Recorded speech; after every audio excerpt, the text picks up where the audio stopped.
To make our cactus landscapes, I'm first going to start by keeping my paper in the vertical position.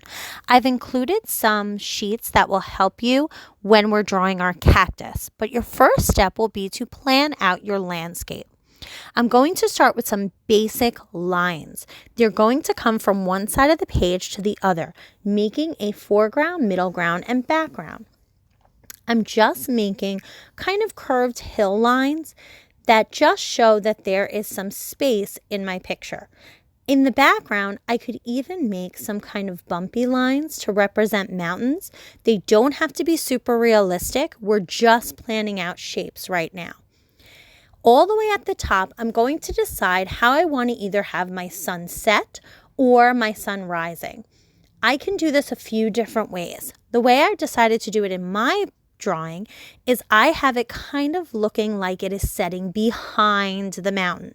See how my lines go all the way to the edge of the page, making these big shapes that look like rays of sunshine.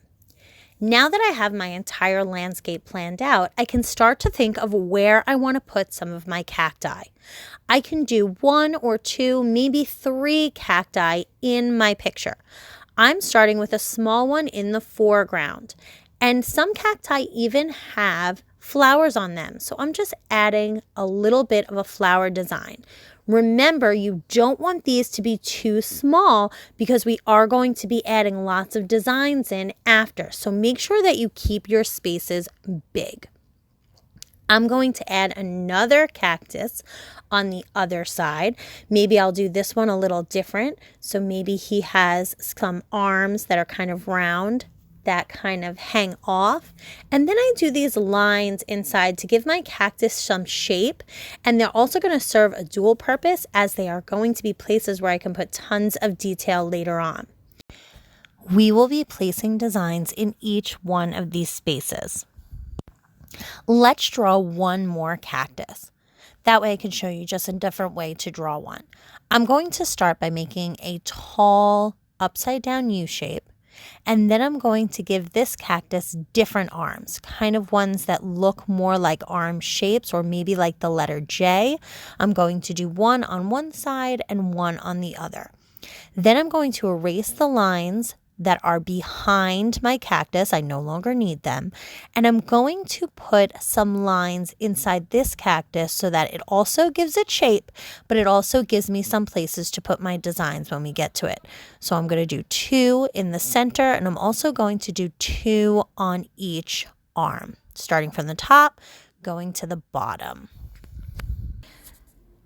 Now I'm going to take a black Sharpie marker and I'm going to trace over all of the pencil lines that I drew, making sure I come all the way to the edge of the page. I take my time, I keep my spaces nice and big, and I don't make anything too small that I can't fill it with my patterns.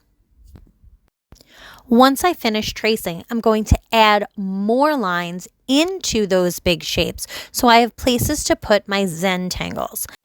Zentangles are miniature pieces of abstract black and white art. They're used as a way of artist meditation, and they create really beautiful designs. We're going to use them inside our cactus landscape. I've started in my cactus first, and all I've done is create some triangle shapes. They fill all the way to the top. Then I've come back and I've added some lines. I've added some coloring in to make things black, to make things look gray. If I put a lot of lines very close together, they'll start to look gray. If I color them in really dark, they'll look black.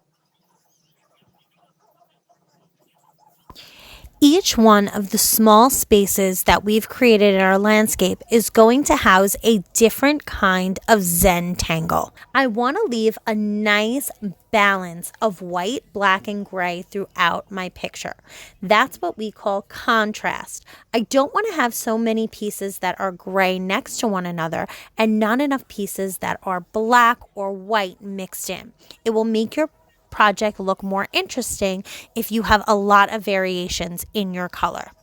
I'm even using some tiny designs within some of my designs.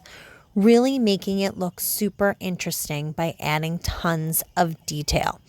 If you have a thin Sharpie marker or even a thin Sharpie pen, it will make it really easy to get those tiny little details in there. Do the best you can with whatever supplies you have. Keep adding tons of Zentangles within all of your spaces until you have filled up your entire picture. Remember, Zentangles are a form of meditation. They're meant to keep you calm. Your best work will happen when you're in a nice, quiet zone.